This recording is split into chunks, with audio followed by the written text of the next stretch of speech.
Toy izao indray avana ny teny zaraina izay omenantsika anio. Mandraisa anjara amin'ny fanompoana.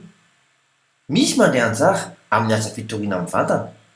Araka ny voasoratra ao amin'ny filazantsara ny Lioka 7:1 amin'ny anaran'i Jesosy hoe: ary taoriana kelin'izany dia lary Jesosy nitety ny tanàna sy vohitra ny toron'ny filazantsara ny fanjakan'Andriamanitra, ary ny 12 nanaraka azy.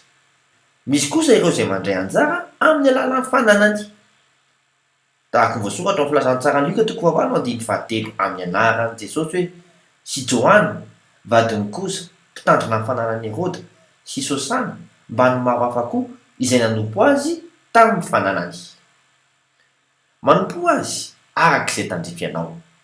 Araka ny voasoratra amin'ny Exodosy 7:15 amin'ny anaran'i Jesosy hoe: fa manompo an'i Jehovah Andriamanitra reo dia hitany anao sy ny ranonao izy, ary esoroko aminao ny aretina.